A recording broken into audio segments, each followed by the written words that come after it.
너 그대로야 난 다 잃어버린 것 같아 너 그게 맘대로 왔다가 인사도 없이 떠나 이대로는 무엇도 사랑하고 싶지 않아 다 잊을 거라 해서 버린 기억 속을 여행해 우리는 오렌지 태양아래 그림도 없이 함께 정해줘 정해진 이별 따위는 없어 아름다웠던 그 기억에서 만나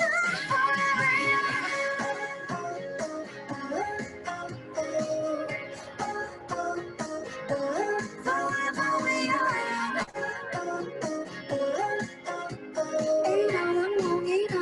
Dengar suara saya?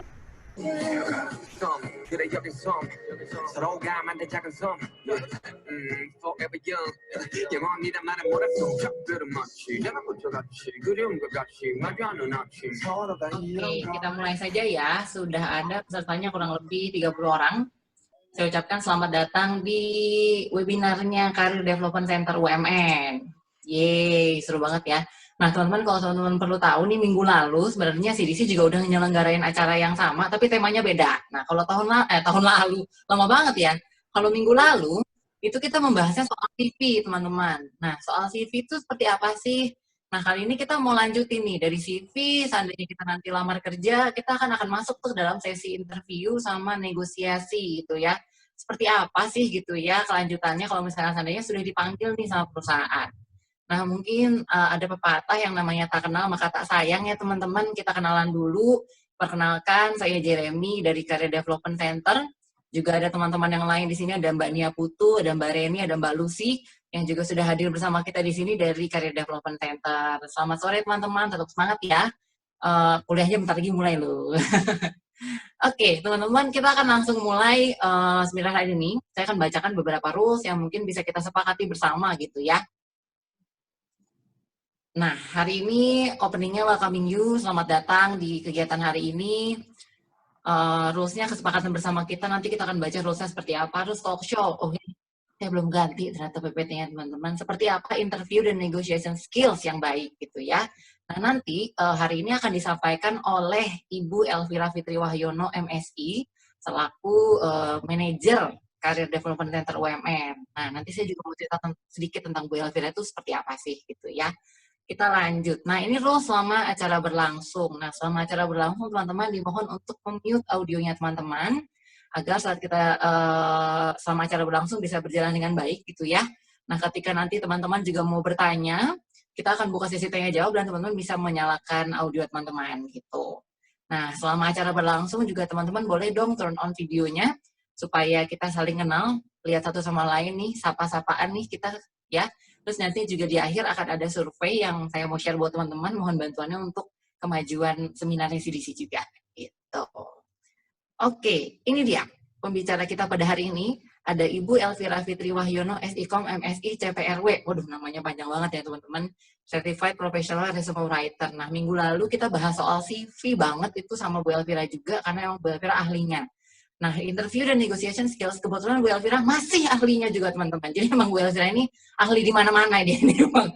Aduh, saya juga jadi timnya tuh bangga gitu ya, teman-teman. Di mana-mana dia bisa menguasai banyak hal. Nah, pengalamannya nih, tadi Bu Elvira sempat cerita sebelum acaranya dimulai bahwa Bu Elvira itu pengalaman di headhunter selama kurang lebih 1,5 tahun gitu ya. Headhunter itu apa sih?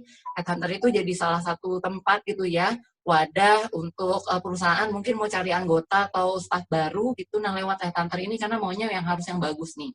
Nah, Bu Elvira ini berpengalaman banget untuk cari orang gitu ya, hire sumber daya manusia yang berkualitas gitu. Nah, selama 1,5 tahun ini katanya Bu Elvira sudah sempat interview sekitar kurang lebih 100-200 orang, betul ya Bu ya? Sapa dulu deh Bu Elvira. Halo Bu Elvira, apa kabar? Halo, selamat sore Jer. Selamat sore Bu. Aduh, saya deg-degan nih kalau ngomong sama Bu Elvira ya. Pengalamannya banyak soalnya. Gimana Jer? Oke, mungkin ini saya lanjut dulu ya Bu, nanti kita akan masuk ke diskusi. Ya, silakan. Oke, ternyata sudah masuk diskusi. Nah teman-teman, ini saya stop share dulu. Nah, teman-teman, ini ada sekitar 32 rekan-rekan yang sudah bersama saya. Boleh dong dinyalain videonya, teman-teman. Kita boleh kenalan nggak? Halo Benita, Melinda, yang sudah nyalakan. Terima kasih. Ferani, Yustika, Michelle, halo. Yuk, nyalain yuk. Tak kenal maka tak sayang kan, teman-teman. Kita kenalan dulu dong, ya nggak? Ya kan? Nah, mantep. Jessica, halo. Maria, yang lain yuk, ditunggu. Nah, selama acara berlangsung, teman-teman bisa standby untuk tetap nyalain videonya ya, gitu. Ini yang lain boleh yuk join bareng kita, dinyalain aja videonya, nggak apa-apa. Selama acara berlangsung, supaya kita sama-sama nyaman juga. Halo, Santoso. Siapa satu-satu sih jadi absen ya, teman-teman. Oke, teman-teman kita langsung mulai aja nih sambil menunggu teman-teman buka videonya gitu ya. Hari ini tema kita adalah interview and negotiation skills yang tadi sudah dipaparkan di awal postcard-nya ya, teman-teman udah lihat. Nah, ketika bekerja, kalian kirim CV gitu ya, terus diterima, dipanggil nih biasanya untuk interview. Nah, teman-teman, di sini kita akan share bareng-bareng nih, Bu Elvira sih lebih tepatnya akan banyak share gitu ya.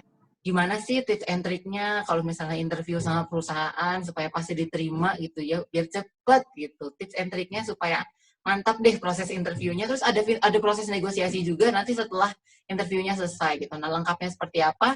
Langsung deh saya serahkan ke Bu Elvira. Nah, Bu Elvira mungkin boleh nih dibuka tentang interview dulu kali ya. Interview itu sebenarnya apa sih Bu Elvira? Oke, baik. Terima kasih banyak Jeremy, pertama atas perkenalannya, dan kemudian terima kasih banyak teman-teman juga sudah bergabung sore hari ini gitu.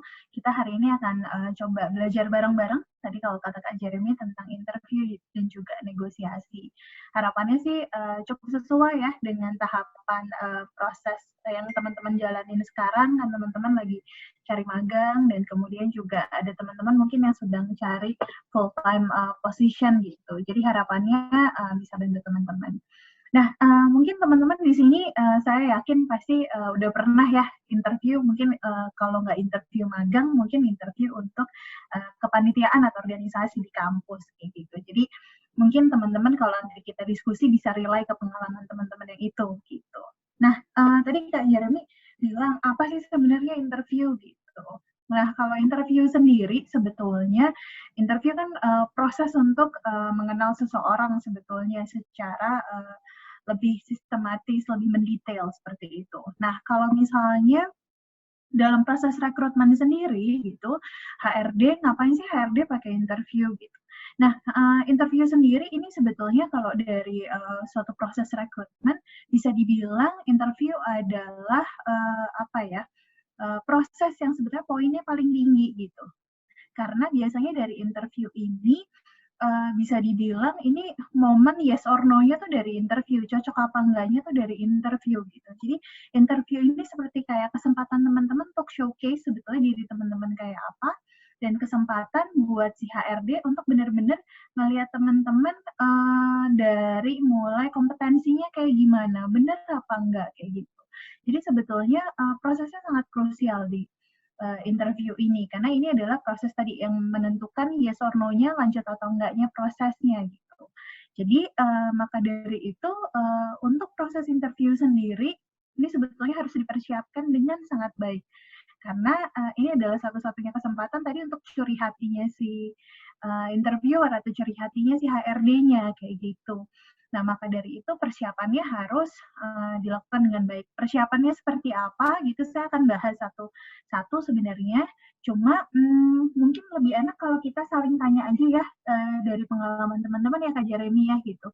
Karena kalau saya ngomong sendiri, takutnya nanti teman-teman ada yang udah tahu, nanti hal-hal yang kalian ingin cari tahu malah nggak kebahas gitu. Jadi mungkin kita buka aktif partisipasinya aja dari teman-teman untuk kemudian menanyakan kira-kira apa sih yang pengen diketahui tentang interview. Nanti bisa dibantu juga oleh Kak Jeremy ya, Kak ya? Betul.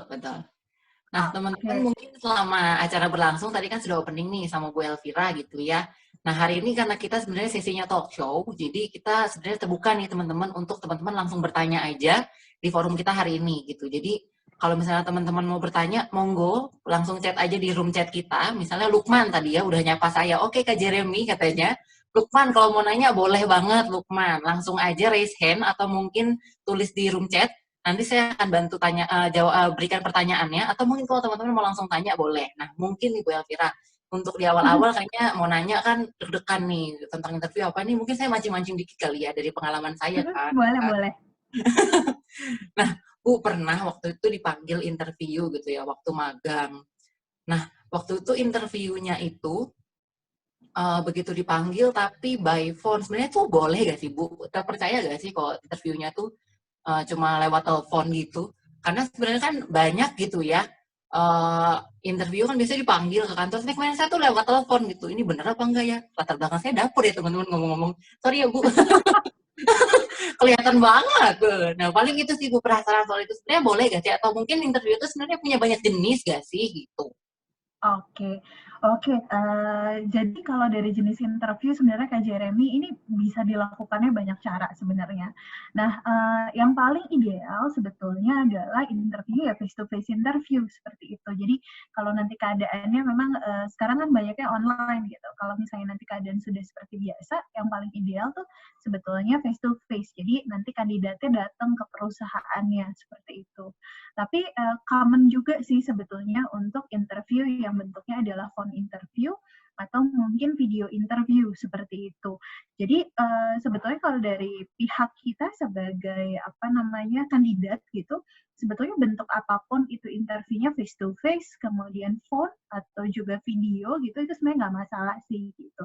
Karena dari pihak perusahaan juga pasti mereka sudah memperhitungkan kalau phone interview nggak bisa lihat muka, kemudian seperti apa yang harus dilakukan gitu. Terus kalau misalnya video interview berarti kan hanya kelihatan muka tapi nggak kelihatan orangnya datangnya kayak gimana, itu juga mereka sudah mempersiapkan si penilaiannya. Jadi bentuknya macam-macam tadi. Tapi persiapannya sebenarnya kurang lebih sama sih untuk 3 hal tersebut. Kayak gitu Kak Jeremy. Oke, ternyata interview itu punya banyak jenis ya Bu. Jadi ya wajar aja kalau seandainya perusahaan ada yang by telepon kayak tadi gitu ya. Ada juga yang by video gitu. Terutama kan sekarang juga misalnya sekarang kita lihat kan lagi kondisinya COVID-19 nih. Mungkin banyak juga yang lewat video gitu ya. Ternyata begitu. Nah teman-teman ini inspirasi baru ya. Jadi nggak harus ke kantor loh teman-teman. Apalagi kondisi sekarang gitu ya. Ternyata interview itu nggak harus ketemu gitu kalau di zaman sekarang gitu. Nah Bu, interview ini kan jadi salah satu momok yang menakutkan gitu ya. Kalau misalnya udah dipanggil tuh excited tapi ngeri juga gitu. Karena kan kita belum sampai ke titik di mana kita diterima nih gitu. Nah, sebelum interview itu sebenarnya apa sih yang bisa kita lakukan, yang bisa kita persiapkan supaya interview kita tuh maksimal gitu. Gimana Bu? Oke, jadi sebetulnya kalau kita ngomongin interview, persiapannya tuh cukup banyak sih yang harus dipersiapkan sebetulnya. Jadi persiapannya yang pertama, ini kan kita datang interview ditanya-tanya kan kayak gitu. Terus perusahaan itu sebagai yang mau kasih kerjaan gitu, sebetulnya mereka tanya-tanya tuh pengen tahu sebetulnya si kandidat ini cocok nggak sih sama si posisi yang ada. Kemudian pengen tahu cocok nggak sih culture atau kepribadian dari si kandidat sama si perusahaannya. Sebetulnya mereka tanya-tanya tuh tujuannya untuk itu. Jadi sama lah kayak kita kalau misalnya mau cari, teman-teman mau ini deh, mau apa, cari pacar kayak gitu, mau kenalan gitu lagi PDKT, kan pasti tanya-tanya untuk mencari kecocokan. Sebetulnya proses interview itu sama kayak gitu. Nah maka dari itu apa yang harus dipersiapkan sebetulnya ya kita harus tahu tentang diri kita sendiri dulu nih sebenarnya gitu. Jadi kita harus tahu dulu tadi sebetulnya sebagai seorang kandidat apa yang mau ditawarin ke perusahaan, baik kelebihan, kekurangan itu juga harus disampaikan, terus pengalaman juga kayak gitu. Jadi kita harus tahu beberapa hal tersebut. Kemudian kita juga harus punya gambaran sebetulnya mempersiapkan rencana masa depan tuh kayak apa, karena biasanya perusahaan ingin tahu. Jadi kita harus mempersiapkan adalah diri kita sendiri dulu, cari tahu, terus cari tahu juga tentang perusahaannya. Kenapa harus cari tahu tentang perusahaannya gitu? Karena nanti yang akan kerja di situ kan kita sendiri gitu. Ya kita juga harus tahu gitu. Jangan cuma perusahaan yang cari tahu tentang kita cari tahu juga tentang perusahaan supaya kita bisa lihat kira-kira match-nya di mana nih antara saya dengan perusahaan. Itu sebetulnya harus dipelajarin dulu nih. Tapi selain itu, kalau hal-hal yang teknisnya yang kelihatan gitu, yang tentunya harus dipersiapkan pastinya adalah pertama kalau kita datang gitu, entah datang atau sebenarnya video gitu, sebenarnya dari penampilan itu harus dipersiapkan. Jadi kita pikirin nih pakaiannya seperti apa, kemudian juga selain tadi pakaian harus dipikirin juga kira-kira perlu bawa apa ya nanti pada saat datang interview. Ini kita ngomonginnya face to face interview ya teman-teman. Jadi pastinya kan datang ke perusahaan harus bawa sesuatu seperti bawa CV, bawa portfolio, bawa kemudian cover letter kita atau ijazah dan lain sebagainya yang dibutuhkan. Kurang lebih itu sih yang perlu disiapkan. Jadi persiapannya adalah persiapan yang intangible adalah kenali diri sendiri sama kenali perusahaan. Kemudian yang teknisnya adalah tadi coba persiapkan hal-hal seperti pakaian, kemudian dokumen-dokumen pendukung. Oh ya, lupa. Persiapkan juga ini kalau teman-teman nanti datang ke perusahaannya harus dipersiapkan juga bukan persiapkan apa ya diperhitungkan sebenarnya rumahnya di mana, posisi perusahaannya di mana, kira-kira tax time berapa lama perjalanannya, mau naik ke apa, itu juga harus dipersiapkan sebenarnya kayak gitu sih. Itu kurang lebih gitu Kak Jeremy. Terima kasih banyak Bu Elvira. Ternyata teman-teman di interview tetap kita harus perhatikan juga perusahaannya gitu ya. Bahwa ya sesuai apa enggak gitu. Nah, ketika kita tetap butuh riset ya sebutnya kali ya Bu ya. Riset bahwa perusahaan itu seperti apa.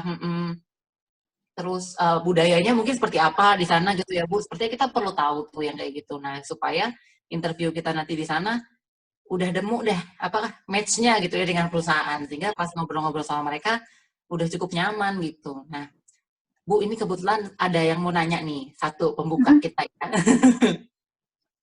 Ada dari Valenia. Nah, Valenia ada bersama dengan kita. Valenia kalau mau bertanya secara langsung, saya persilahkan. Di-unmute aja, silahkan. Valenia ada?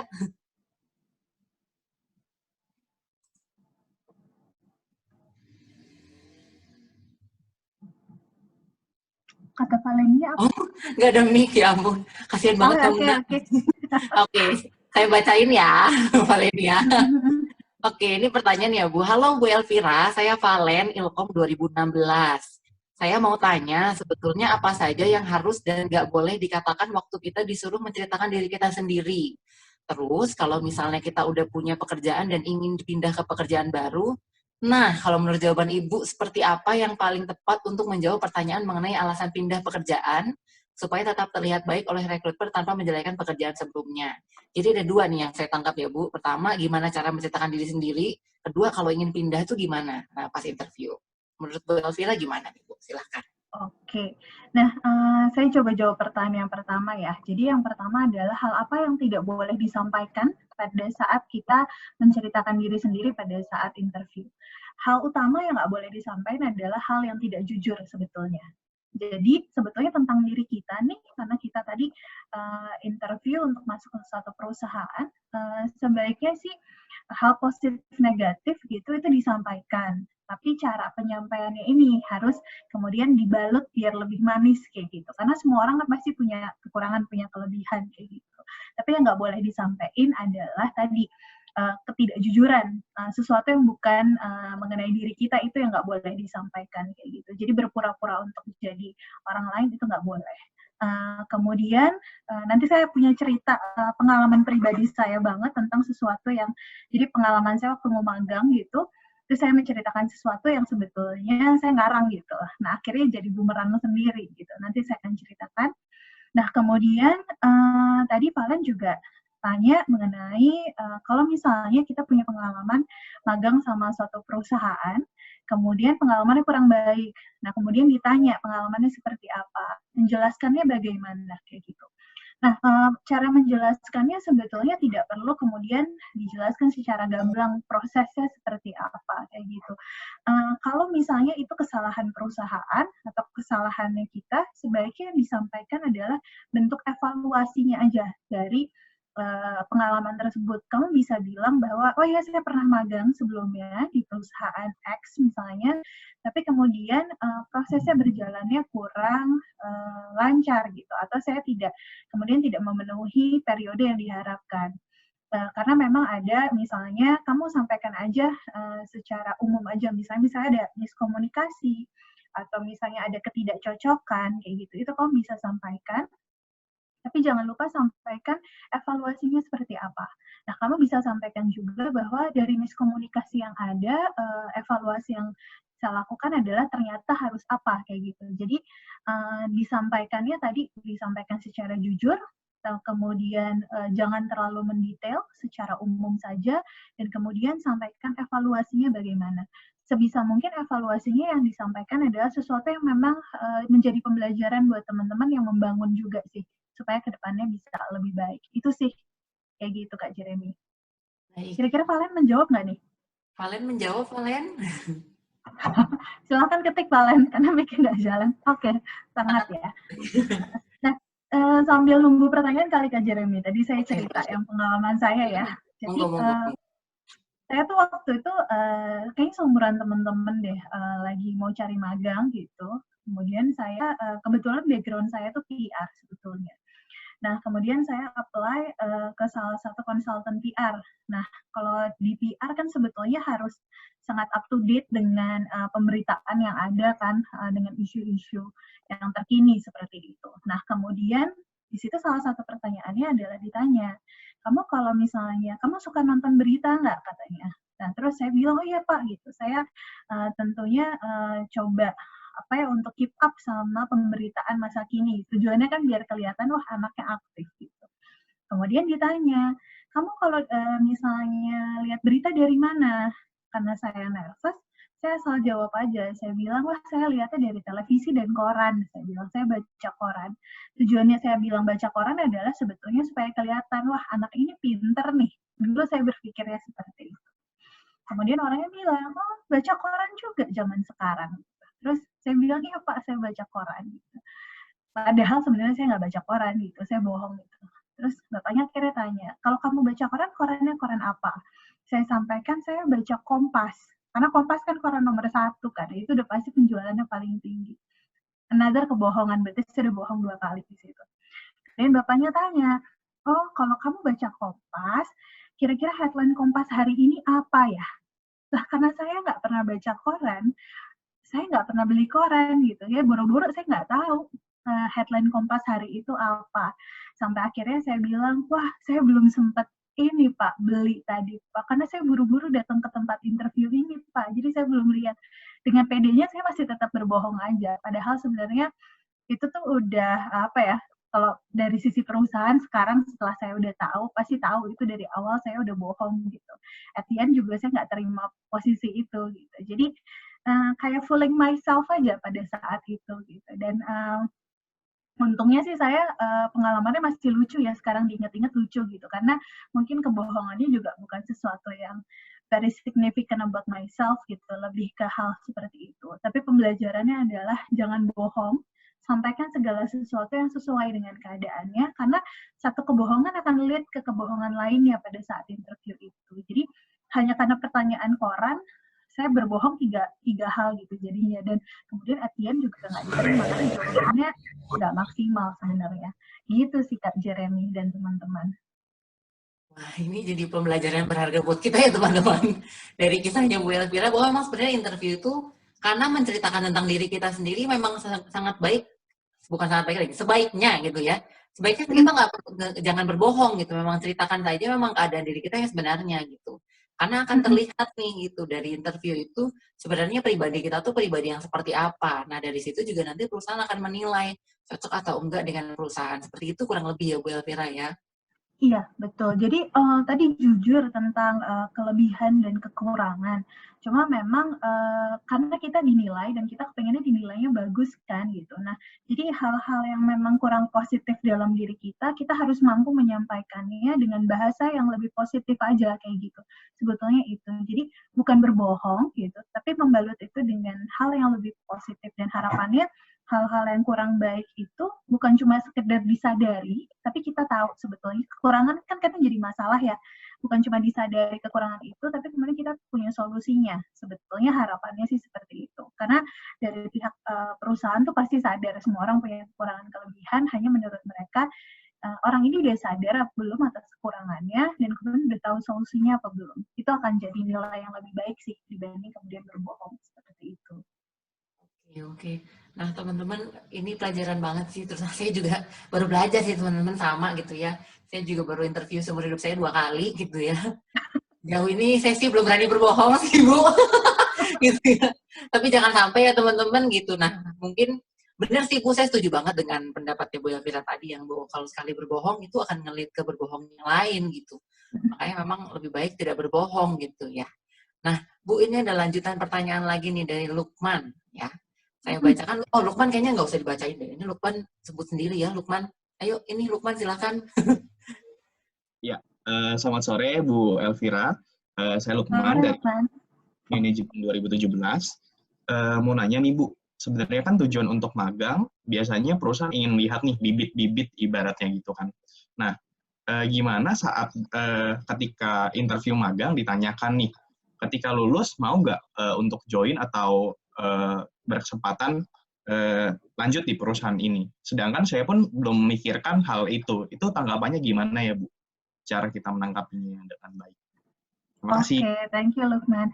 Ini kalau boleh tahu Lukman, kamu ditanyanya oleh perusahaan apa gitu, dan kemudian momennya lagi apa gitu. Berarti bukan momennya di saat ditanya, bukan pas lagi interview kamu apply ke situ ya? Atau gimana Lukman? Ini kalau ketika interview aja Bu, ketika interview misalkan nih ada nggak rencana untuk melanjutkan gitu, karena kan saya lihat di beberapa perusahaan itu memang mencari ketika magang itu kalau bisa yang langsung lanjut ke kerja gitu loh Bu. Oke. Nah, sebenarnya nih kalau misalnya tadi ditawarin kayak gitu oleh perusahaan, itu kan it's an honor sebenarnya, kayak suatu kebanggaan gitu, perusahaan bisa nawarin kita posisi. Jadi sebetulnya kesempatan itu jangan disia-siakan sebetulnya. Walaupun sebetulnya kadang kita belum tahu nih nanti pada saat di depannya kita mau apa enggak. Jadi sebaiknya sih kalau menurut saya kita bilang aja kalau misalnya nanti sudah lulus kira-kira mau apa enggak daftar ke perusahaan A gitu. Nah, untuk menghormati perusahaannya sebetulnya sebaiknya sampaikan bahwa ketertarikan kita untuk masuk ke situ. Tapi itu nggak apa-apa sebenarnya. Tapi yang jangan disampaikan adalah jangan menyatakan komitmen bahwa iya nanti begitu lulus per kapan saya akan daftar gitu. Jadi yang disampaikan adalah sebetulnya bahwa kita tertarik untuk masuk ke situ, tapi kalau ditanyain komitmen jangan gitu. Maksudnya komitmen adalah misalnya kamu ditanya tadi, tertarik apa enggak? Bilang, oh ya saya tertarik, karena kebetulan misalnya visi saya ke depannya atau rencana jangka pendeknya apa, jadi saya tertarik nih masuk perusahaan Bapak Ibu.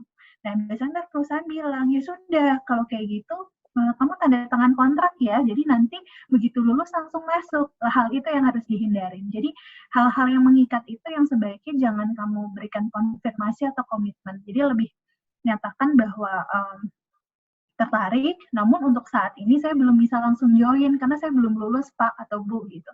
Mungkin nanti kita keep in touch saja, jadi kalau saya sudah lulus saya akan informasikan, jadi kita bisa mulai prosesnya.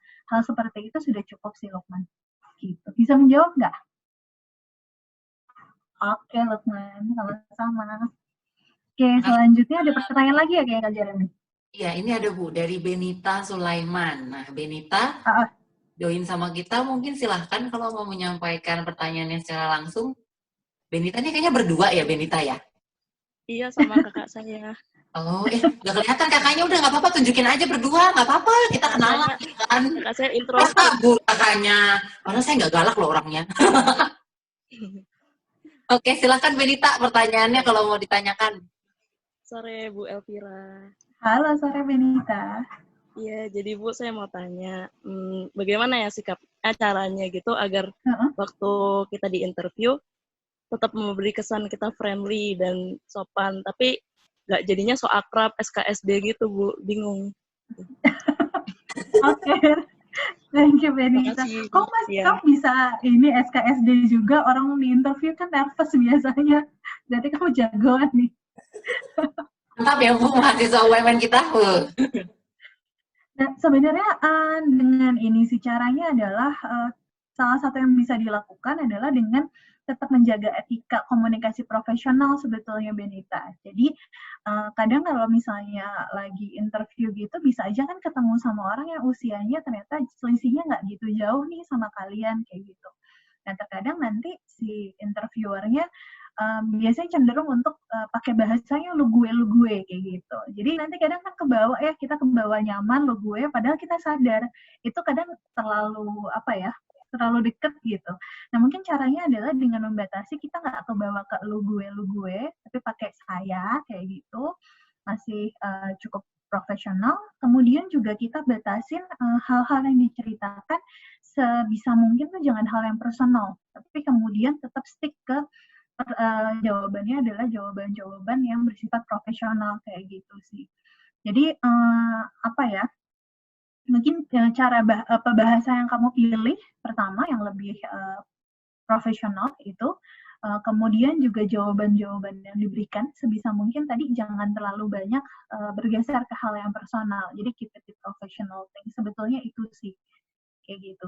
Dan kalau misalnya interviewernya yang malah nggak sopan, mereka yang malah tanya gali-gali hal yang personal gitu, sebetulnya kamu selalu punya opsi untuk kemudian bilang bahwa hal itu kayaknya terlalu personal, jadi saya nggak mau share kayak gitu. Itu boleh sebenarnya. Kalau dirasa kayaknya kok udah dari merekanya yang SKSD misalnya ditanya, loh kamu sekarang gimana? Punya pacar apa enggak? Kayak gitu. Itu kan sebetulnya tidak mempengaruhi kita diterima apa enggak di perusahaan gitu. Nah itu kamu bisa jawab, mohon maaf, tapi pertanyaan itu nggak bisa saya jawab karena kayaknya nggak terlalu personal, misalnya seperti itu.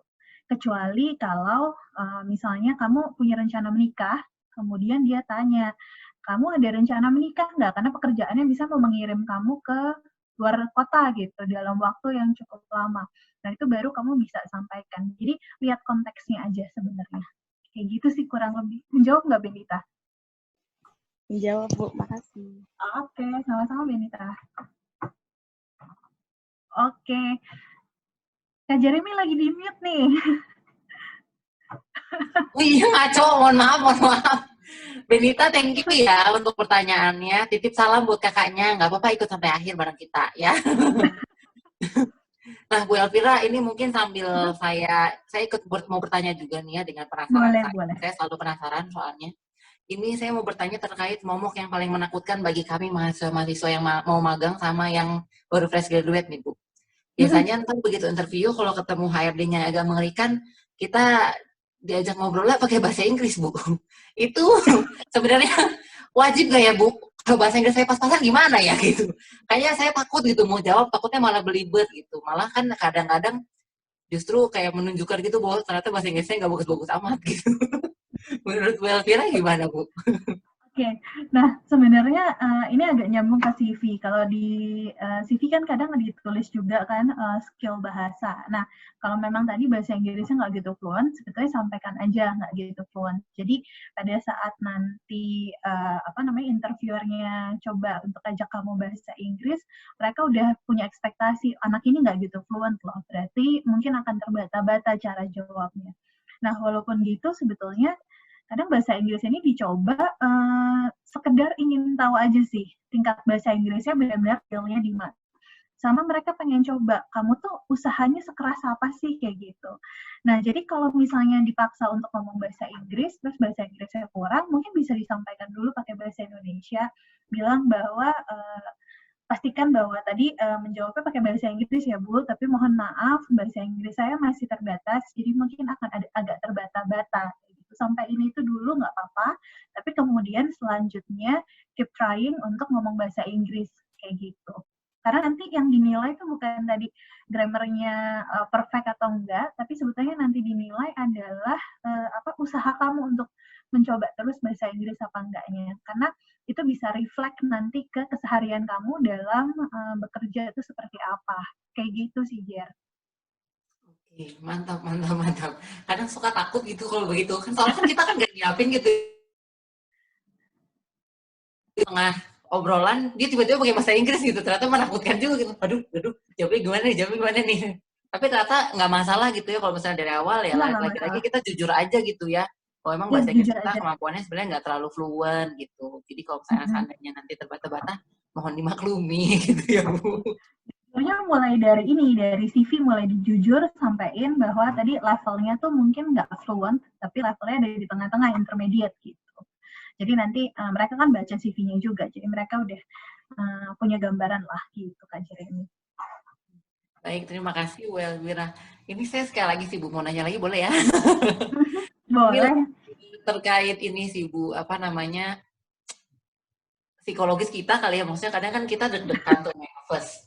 Terus banyak hal-hal yang seringkali kita tuh nggak sengaja lakukan gitu. Saya tuh tipikal yang kalau nervous malah yang kelihatan gitu, gitu ngomongnya terbata-bata. Terus kadang tangan saya gerak-gerak gitu, atau saya garuk-garuk. Sebenarnya ada gak sih Bu tips and trick supaya itu nggak terjadi, atau mungkin sebenarnya itu memang hal yang nggak boleh dilakukan gitu selama interview? Oke. Nah, sebetulnya ketika interview jadi nervous itu udah wajar banget gitu.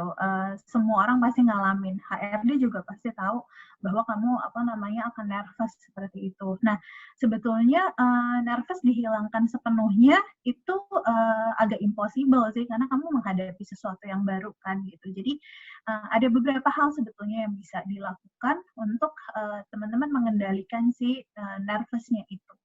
Jadi ini saya kasih tipsnya kalau misalnya teman-teman datangnya offline interview ya, datang ke perusahaannya. Jadi ketika nanti teman-teman misalnya datang ke perusahaannya itu sebetulnya ada baiknya teman-teman datangnya kalau bisa setengah jam lebih awal sebetulnya. Setengah jam lebih awal, tujuannya buat apa?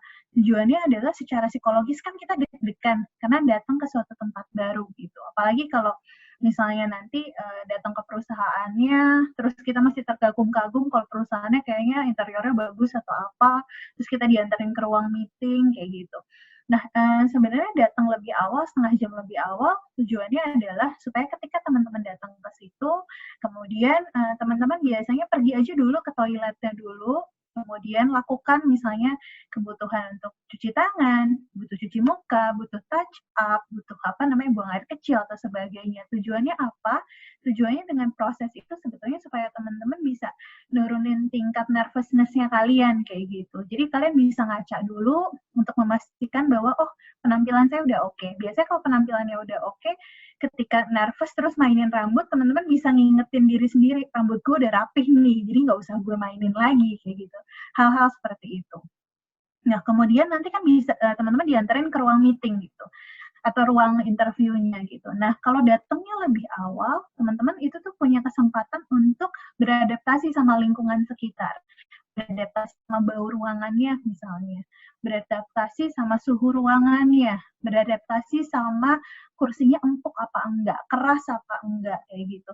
Jadi teman-teman punya waktu lebih untuk kemudian adaptasi sama lingkungan, sampai nanti teman-teman udah ada di zona yang lebih nyaman, di udah mulai ruangannya ternyata dingin ya gitu. Jadi teman-teman badannya menyesuaikan.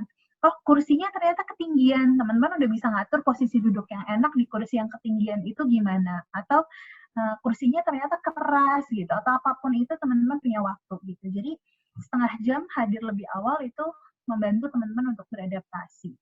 Nah, itu adalah persiapannya. Nah, nanti pada saat sebenarnya interview kayak gitu, nervous itu kan kadang kelihatannya dari ketika jawab, itu teman-teman suka kadang diem dulu gitu, atau jawabannya kayak kayak gitu kan gitu. Nah, itu sebetulnya bentuk teman-teman nervous. Nah, sebetulnya bisa diatasinya adalah dengan cara kalau misalnya ditanya, pertanyaannya susah gitu, daripada teman-teman gitu, tipsnya adalah dengan cara teman-teman yang pertama coba ulang pertanyaannya. Jadi misalnya ditanyain sama HRD-nya, misalnya ditanya tentang masalah paling besar dalam hidup. Nah, HRD-nya tanya, coba Kak Jeremy jelaskan tentang permasalahan paling besar dalam hidup kamu. Itu kan pertanyaannya harus dipikirkan. Nah, instead of Kak Jeremy jawabnya, gitu, Kak Jeremy bisa mengulang pertanyaannya lagi. Jadi Kak Jeremy bilang, terima kasih atas pertanyaannya. Jadi permasalahan terbesar dalam hidup saya adalah, nah itu kan kalau kamu mengulang pertanyaan tuh ada beberapa detik tuh. Beberapa detik itu kamu pakai untuk berpikir sebetulnya. Itu akan membantu untuk menciptakan jawaban yang lebih kualitasnya lebih oke. Atau kemudian kalau misalnya nggak diulang pertanyaannya, bisa dengan kamu coba tarik nafas panjang dulu sebelum kemudian menjawab gitu. Jadi tarik nafas panjang supaya tadi oksigen masuk, itu biasanya membantu supaya nggak nervous kayak gitu. Atau kemudian bisa misalnya kalau tangannya kita berkeringat, kalau misalnya lagi interview, ambil tisu, pegang tisu itu nggak apa-apa sebenarnya. Kemudian simpen tangannya di atas pangkuan kamu gitu, supaya nggak kelihatan misalnya bergerak-gerak atau apa kayak gitu. Itu sih sebenarnya untuk mengatasi nervous. Cuma sebenarnya bisa teman-teman coba sendiri gitu untuk lihat habitnya kalian kalau misalnya lagi nervous tuh gimana. Tanya ke teman-teman. Kadang ada yang perempuan kalau rambutnya panjang suka main-mainin rambut gitu ada. Atau tanpa disadarin kalau duduk kursinya muter, kalian ikut muter sama kursinya kiri kanan kayak gitu. Jadi pelajari habit kalian kalau lagi nervous seperti apa. Dan kemudian coba diatasi caranya gimana. Kalau saya sih habitnya kalau lagi nervous, biasanya tangan saya main-mainnya terlalu rame gitu. Jadi naik turun kayak gitu. Nah, dengan cara itu saya coba untuk simpen tangan saya sebenarnya saya dudukin tangan saya sebenarnya. Supaya tangannya nggak bergerak terlalu berlebihan kayak gitu sih. Jadi teman-teman bisa cara mengatasi nervousnya, cari habitnya seperti apa, kemudian ingetin diri sendiri untuk batasin itu. Kayak gitu sih Kak Jeremy. Membantu nggak Kak Jeremy untuk menjawab? Tentu sekali Bu, ini untuk saya latihan gitu ya nanti kalau untuk next interview-nya kan. Soalnya saya menyadari sih bahwa itu jadi kelemahan-kelemahan saya juga gitu. Nah ini kayaknya kita udah lumayan dalam nih Bu bahas interview gitu ya. Mungkin kita bisa beralih ke negosiasi nih Bu selanjutnya. Nah, negosiasi itu sebenarnya apa sih Bu? Boleh nggak dijelasin mengenai negosiasi? Sebelum ini ternyata ada pertanyaan, tapi mungkin boleh. Ada pertanyaan juga? Atau pertanyaannya dulu kali dibahas ya sebelum masuk ke negosiasi? Oke, boleh. Mungkin ini dari Ivo. Ivo mau sampaikan secara langsung sebelum kita masuk tentang negosiasi. Halo, kedengeran? Kedengeran? Silakan. Oh iya ya. Iya, itu sih sebenarnya. Sorry ya, ini ada satu pertanyaan dari teman saya itu yang kayak boleh nggak pas sesi itu kayak misalnya kan kayak yang tadi siapa sebelumnya itu bilang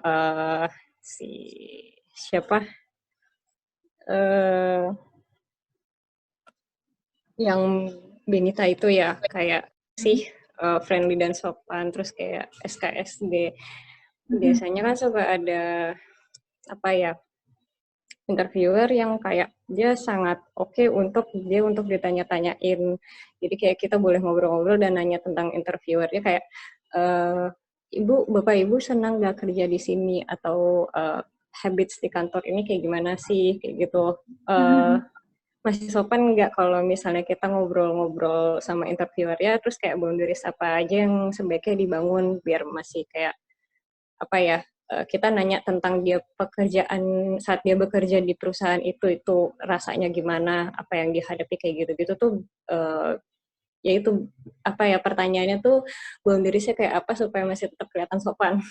Itu sih yang tadi dia. Terus yang kedua itu kayak tanggapan interviewer tentang orang yang punya history kecelakaan kerja. Jadi kan sebenarnya saya itu waktu itu sempat keluar, saya kan alumnus, jadi pasti sudah bekerja kan. Sempat dikeluarin dari kantor karena cedera kaki yang mengakibatkan saya harus kayak istilahnya fisioterapi dan menjalani kayak pemulihan selama 1,5 tahun. Nah, sebenarnya agak takut untuk kayak lamar kerjaan lagi. Saya pengen tahu kalau misalnya interviewer itu biasanya punya tanggapan seperti apa tentang orang yang punya history dikeluarkan dari perusahaan gara-gara kena kecelakaan kerja kayak gitu-gitu. Kayak gitu sih. Ini sebenarnya ceritanya agak sedih, jadi secara garis besarnya seperti itu. Terima kasih Bu. Oke, thank you pertanyaan Ivo. Nah, mungkin yang pertama, so sorry atas kecelakaan kerjanya, terus juga keadaan harus fisioterapi, but hopefully sekarang keadaan kamu udah membaik ya, jadi bisa beraktivitas seperti semula kayak gitu. Nah, kemudian yang pertama ya pertanyaannya, kalau misalnya interview boleh nggak sih kayak sesi ngobrol dan sama interviewernya, boundariesnya apa? Nah, balik lagi kalau misalnya untuk ngobrol-ngobrol itu sebetulnya boleh banget karena sebetulnya sesi interview ini yang perlu teman-teman ingat sebetulnya adalah bukan sesi interviewnya aja, tapi sebetulnya rekrutmen dengan perusahaan itu tuh sebetulnya kayak dual communication gitu loh. Jadi bukan cuma perusahaan yang pengen kenal teman-teman, tapi sebisa mungkin juga teman-teman kenal perusahaannya kayak gitu dengan baik. Jadi saling mengenal prosesnya. Maka dari itu boleh banget teman-teman kalau punya pertanyaan. Nah kemudian, tapi benar tadi disampaikan bahwa harus ada boundaries-nya nih apa. Nah, pada saat interview, sebetulnya biasanya interviewer akan sampaikan sih seperti rules-nya apa dulu. Jadi kadang ada interviewer yang dari awal bilang kalau ada pertanyaan langsung tanyain aja ya, kayak gitu. Itu ada. Tapi ada interviewer yang bilang bahwa nanti kalau kamu ada pertanyaan di akhir ya, kayak gitu. Jadi perhatikan dulu kamu boleh kasih pertanyaannya kapan. Kalau misalnya boleh kapanpun, berarti silahkan kalau habis dikasih pertanyaan, ada pertanyaan balik, kamu sampaikan. Tapi kalau dibilangnya di akhir, ya udah ditampung dulu aja pertanyaannya buat nanti di akhir. Kemudian batasan pertanyaannya seperti apa? Batasan pertanyaannya sebetulnya adalah pertanyaan-pertanyaan yang bersifatnya masih profesional seperti itu. Jadi kalau misalnya ditanya, kalian pengen tanya nih tentang perusahaannya, mungkin instead of tanya ke bapak dan ibu interviewernya, suka dan duka bapak dan ibu di perusahaan ini apa, kayak gitu. Nah itu mungkin kurang pas, karena kesannya jadi kita yang menginterview si bapak dan ibunya, kayak gitu. Mungkin instead of itu kamu bisa tanya, Pak, kalau untuk posisi ini kira-kira challenge-nya seperti apa? Nah, itu bisa ditanya. Biasanya kan challenge itu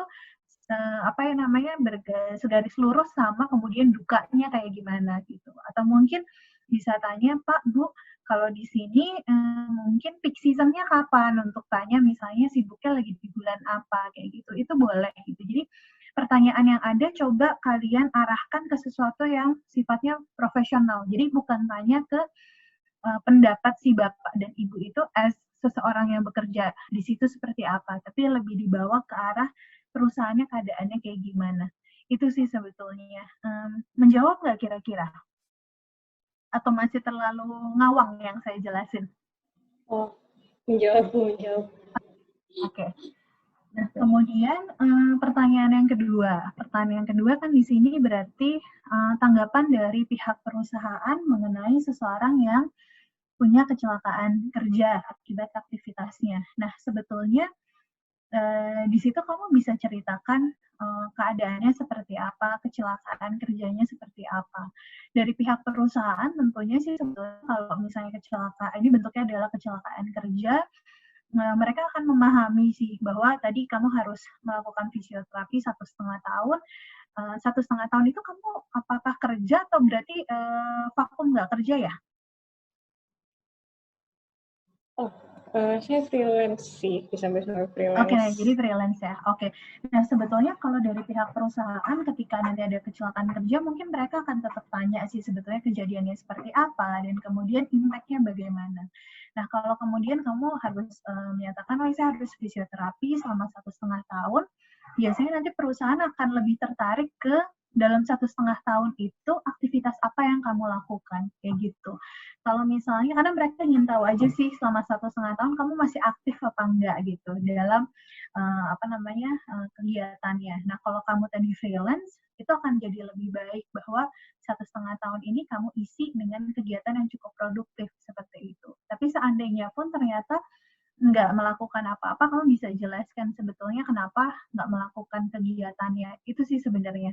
Jadi perusahaan sebetulnya nggak masalah dengan keadaan seperti itu. Nah, hanya perusahaan biasanya akan lebih tertarik untuk tanya dalam kurun waktu yang tadi nggak bekerja tuh ngapain, kayak gitu sih.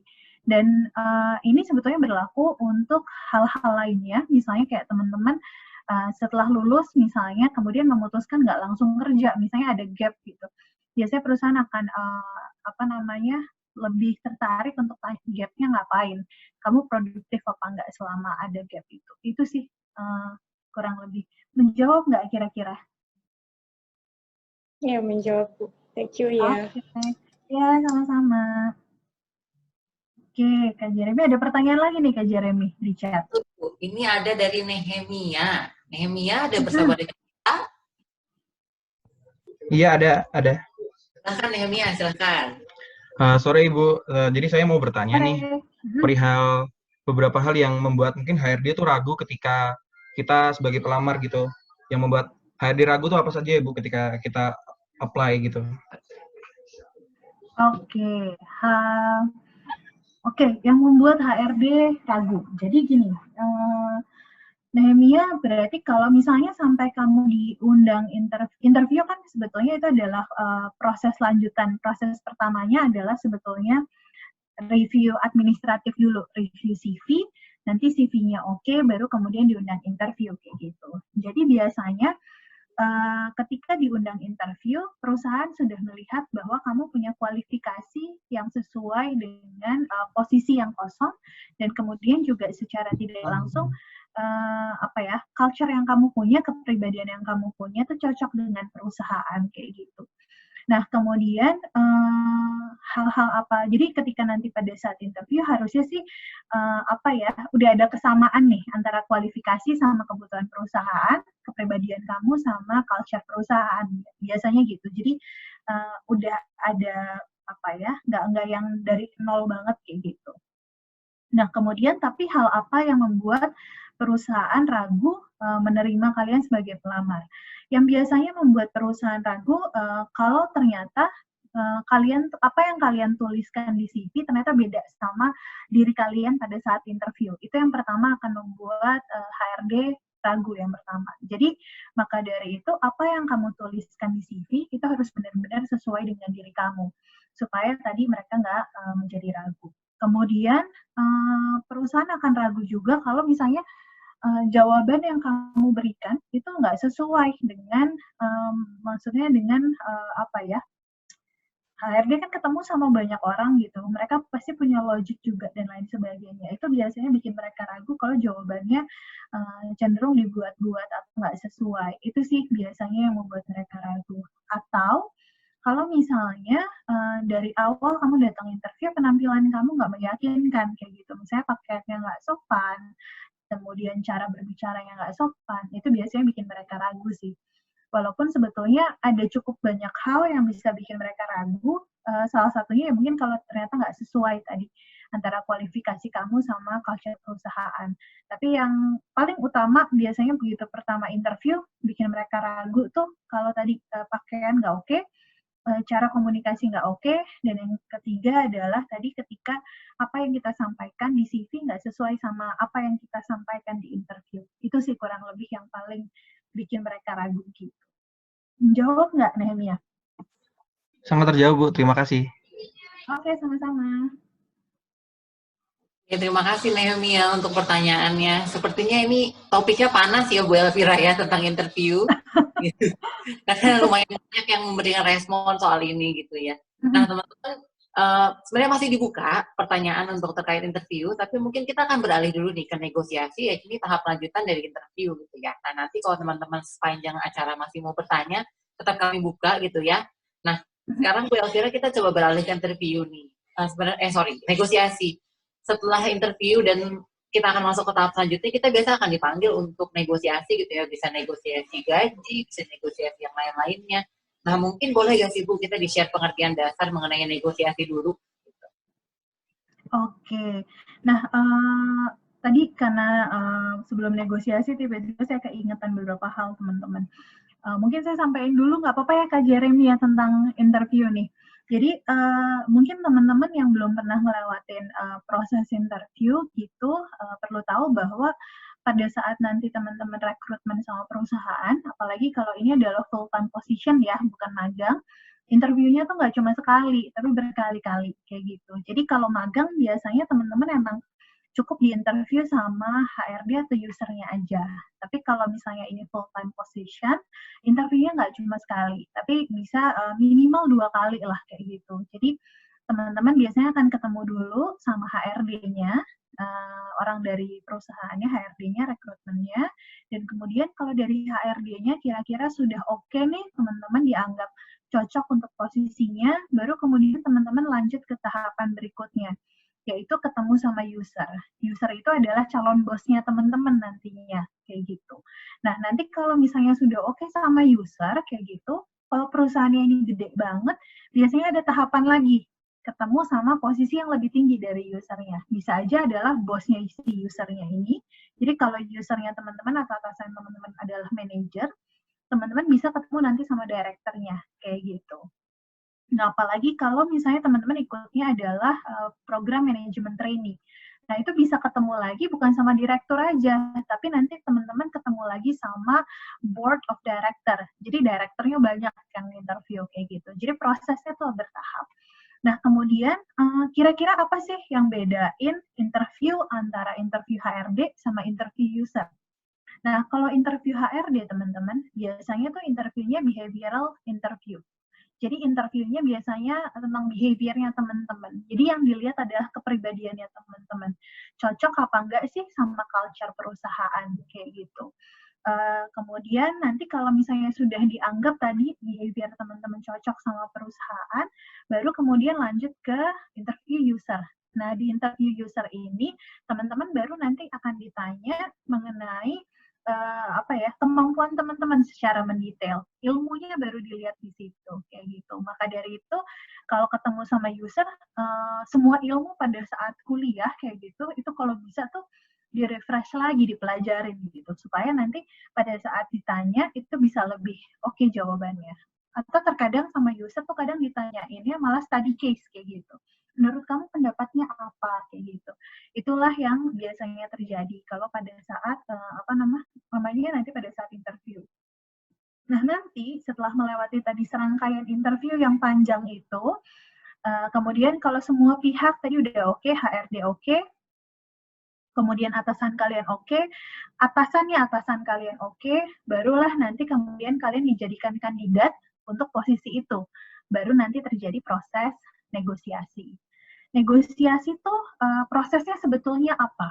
Jadi negosiasi itu biasanya terjadi paling akhir. Nah, di negosiasi ini biasanya kalau secara behavior, tadi secara kepribadian, secara keilmuan atau secara kompetensi kan udah lulus semua nih, udah sesuai nih teman-teman. Nah, nanti di negosiasi ini biasanya baru dibicarakan hal-hal yang terkait sama gaji, kemudian hak dan kewajiban, kayak gitu. Jadi negosiasi ini proses endingnya. Kalau kayak produk nih kita udah cocok banget sama produknya, tapi tinggal tawar-tawaran harga, tinggal transaksi duitnya aja nih di sini gitu. Jadi negosiasi itu. Jadi kita tinggal bahas tentang perusahaan nawarin gaji sekian, kita mau apa enggak. Perusahaan punya benefit apa aja, kita mau apa enggak. Hal-hal kayak gitu itu negosiasi. Nah, negosiasi ketemunya sama siapa? Negosiasi ketemunya ini tergantung dari perusahaan. Kalau misalnya nih, saya bicara dari kacamata di dunia pendidikan ya teman-teman. Kalau di dunia pendidikan, biasanya untuk level staff, itu pada saat negosiasi akan ketemu dengan HR manager biasanya. Nah, nanti kalau levelnya adalah level manager ke atas, itu biasanya akan ketemu either dengan direkturnya atau kemudian vice presidennya. Kalau misalnya di pendidikan tuh nggak ada vice presidennya, tapi adalah wakil rektornya. Jadi bisa ketemu dengan level director atau wakil rektornya. Mungkin di perusahaan kurang lebih sama sih. Biasanya higher management level itu akan ketemunya dengan direktur HR, seperti itu. Itu sih gambaran basicnya Kak Jeremy. Kira-kira apa nih yang pengen ditanya lebih detail nih mengenai negosiasi? Atau teman-teman yang udah sampai proses negosiasi nih boleh sharing-sharing, boleh tanya-tanya gimana? Ya betul teman-teman. Teman-teman yang mau bertanya soal negosiasi sudah bisa dari sekarang juga ya teman-teman. Lanjutannya dari interview tadi, kita sekarang masuk ke proses negosiasi. Nah, teman-teman yang mau bertanya soal proses lanjutannya ini bisa langsung bertanya di room chat seperti biasa. Nah, mungkin ini saya mau bertanya sedikit juga nih ke Bu Elvira gitu ya. Negosiasi ini kan biasanya lebih ke kita ngomongin gaji ya Bu ya, mungkin gitu. Atau mungkin sebenarnya apa namanya ya, compensation and benefit gitu. Sebenarnya ketika kita negosiasi ini sebenarnya perlu diperhatikan apa aja sih gitu. Karena kan terutama biasa kasusnya gini kayak kita-kita yang fresh graduate nih, ketika negosiasi itu biasanya kita nggak berani nawar gitu kan, kita nggak berani tuh yang melakukan hal negosiasi. Gaji kamu segini ya, ya deh gitu, karena kan kita merasa diri kita fresh graduate. Sebenarnya kita punya gak sih Bu hak untuk ya kita menyatakan bahwa kita punya value yang lebih tinggi daripada yang sudah disebutkan gitu. Menurut Bu Elvira gimana? Oke, Nah, karena di sini prosesnya namanya negosiasi, berarti sebetulnya dua belah pihak nih boleh punya offering, boleh punya penawaran kayak gitu. Jadi balik lagi tadi bahwa proses rekrutmen itu kan sebenarnya kayak mau menjodohkan antara perusahaan sama kita gitu. Jadi kita harus paham bahwa selain perusahaan yang kira-kira nyaman sama kita juga harus nyaman sama perusahaannya. Tadi itu. Nah, kalau di negosiasi berarti dua-duanya harus punya offering tadi. Perusahaan tadi biasanya akan sudah punya standar mengenai gajinya berapa. Kita nggak ngomongin gaji doang sih sebenarnya, tapi kita ngomongin kalau di negosiasi sebenarnya ini sih hak dan kewajiban Kak Jeremy. Jadi nanti hak dan kewajibannya itu akan disampaikan satu demi satu gitu, satu persatu ada haknya karyawan apa, kewajiban karyawan apa gitu. Hak perusahaan dan haknya kewajiban perusahaan dan hak perusahaan kayak gitu. Jadi di sini sebetulnya nanti prosesnya adalah kita harus tahu dulu tadi patokannya hak karyawan apa, kewajiban karyawan apa, kemudian nanti baru bisa kemudian kita nego sama perusahaannya. Nah, hak dan kewajiban karyawan tuh sebetulnya menyangkutnya apa aja sih gitu. Nah, hak dan kewajiban karyawan, kalau kita ngomongin yang pahit dulu deh kewajibannya gitu. Nah, kalau kewajiban kan pasti kita punya kewajiban untuk bekerja. Nah, di situ kita harus tahu sebetulnya kewajiban kita bekerja itu apa sih gitu. Salah satunya yang harus kita tahu adalah kewajiban jam kerjanya. Nah, kewajiban jam kerja itu harus kita harus pastikan kita tahu apakah misalnya jam kerja kita sudah di state gitu dari jam 8 sampai jam 5 atau 9 sampai jam 6 atau kemudian fleksibel. Tapi kalau fleksibel kita harus tahu berapa jam sih dalam sehari kerjanya gitu. Apakah 8 jam atau malah 10 jam? Atau malah kerjanya ada shift-shiftan seperti kayak gitu. Itu salah satu kewajiban yang kita punya seperti itu. Kemudian kita juga harus tahu kewajiban kita sebagai karyawan KPI-nya apa, target-targetnya apa. Itu harus kita tahu. Jadi itu kewajibannya. Kemudian kalau kita sudah melaksanakan kewajiban, kan kita bisa tuntut haknya kita kan. Nah, haknya karyawan itu apa aja sih gitu? Haknya adalah sebetulnya compensation dan benefit yang disampaikan oleh perusahaan. Salah satunya adalah tadi gaji. Gaji yang kita terima tiap bulannya tuh berapa? Kemudian kita harus tahu juga gajinya dalam setahun dapat berapa kali sih? Gitu. Dapat THR enggak? Gitu. Kemudian nanti ketika kita ngomongin kerja, kita liburnya kapan? Terus nanti kalau misalnya Natal atau Lebaran, saya dapat cuti apa enggak? Kayak gitu.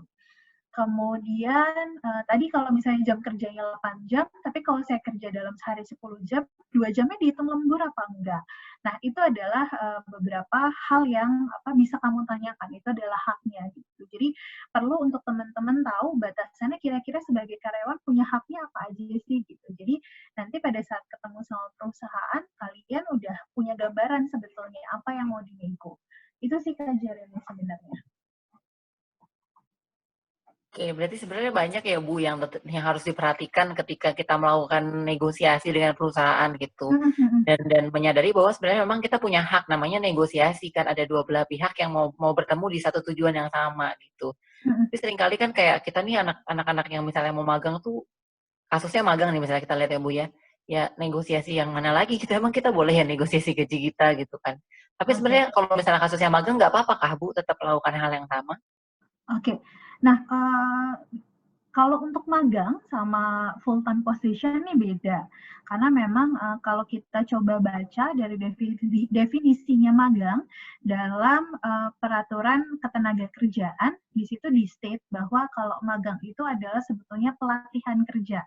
Jadi dari pihak kandidat atau nanti yang melakukan magangnya itu sebetulnya dari pihak perusahaan itu sebetulnya di state bahwa tidak memiliki kewajiban untuk membayar. Jadi sayangnya kalau untuk magang, teman-teman belum bisa negosiasi karena memang dari peraturan ketenagakerjaannya nggak ada kewajiban untuk membayar. Karena sifatnya adalah lebih ke kayak simbiosis mutualisme. Jadi teman-teman belajar, perusahaan kasih media untuk teman-teman belajar mempraktekkan ilmu sebetulnya gitu. Jadi negosiasi ini bisa dilakukan kalau nanti teman-teman sudah full time position gitu. Karena kalau udah full time position, udah kerja. Nah, itu dari peraturan perundang-undangannya memang ada bahwa karyawan harus digaji dan karyawan wajib menerima gaji. Seperti itu tuh ada. Jadi kalau magang nggak bisa Kak Jeremy, maaf ya teman-teman ya.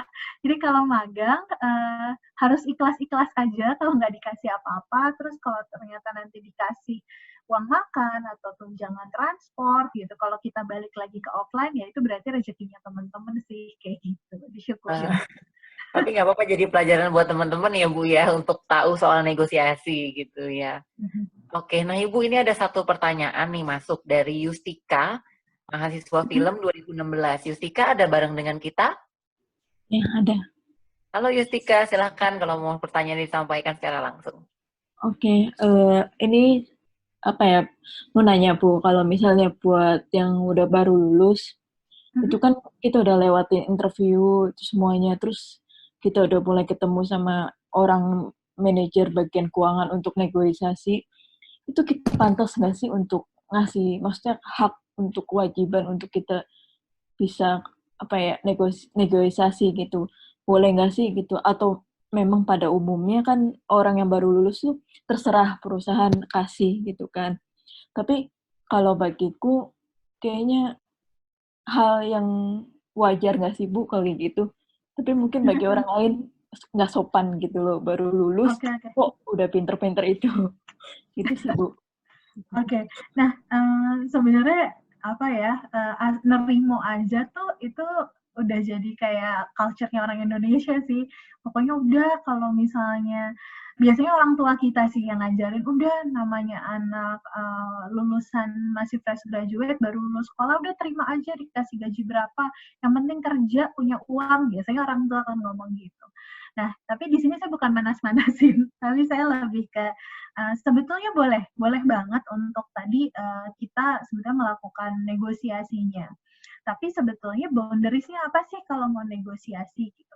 Boundaries-nya adalah sebetulnya kita harus tahu dulu sebetulnya pasarannya berapa sih kayak gitu. Biasanya kan kalau negosiasi ini kita ngomonginnya tentang gaji biasanya kan yang kita nego. Nah, kalau misalnya gaji kayak gitu, teman-teman banyak sekali faktor sebetulnya di sini. Cuma contoh yang bisa saya kasih yang cukup ekstrim adalah kasus tahun lalu kayaknya 2019 yang ada anak UI, kemudian dia minta dikasih gaji 8 juta karena dia adalah lulusan dari UI seperti itu. Itu cukup viral kan gitu. Nah, tapi itu adalah kasus yang salah karena anaknya menurut saya kurang sopan juga menyampaikannya. Jadi negosiasi boleh asal tadi teman-teman tahu sebetulnya standarnya berapa. Jadi gini, teman-teman pastinya harus tahu dulu itu perusahaan yang teman-teman apply itu perusahaannya apa levelnya. Apakah perusahaan lokal, nasional, atau multinasional. Kemudian teman-teman harus punya gambaran juga posisi teman-teman tuh levelnya ada di mana. Kadang ada perusahaan yang kemudian level anak fresh graduate itu masuk sebagai staff. Tapi kalau misalnya teman-teman ternyata punya hal yang menjual, bisa aja teman-teman langsung masuk jadi supervisor levelnya, agak naik sedikit. Pastinya kalau staff sama supervisor itu agak lebih tinggi gajinya. Kemudian faktor teman-teman lulusan dari universitas mana itu juga mempengaruhi. Tentunya kalau universitasnya adalah tadi diktannya di Indonesia, biasanya akan dikasih nilainya gajinya lebih tinggi juga. Tapi kalau misalnya universitasnya akreditasinya kurang, itu juga biasanya pengaruh. Tapi UMN kan akreditasinya sudah A, kemudian juga prodi-prodinya cukup baik juga gitu. Kita termasuk universitas yang masuk 100 besar rankingnya di Indonesia. Jadi sebaiknya teman-teman harus lebih berbangga hati dengan itu. Nah, tapi pada saat teman-teman mau negosiasi harus googling dulu nih sebenarnya gambarannya ada berapa, ada di angka berapa gitu. Kemudian teman-teman lihat lagi, teman-teman ada di daerah mana, UMK-nya di situ berapa. Jadi memang cukup banyak faktor yang mempengaruhi tadi kayak gitu.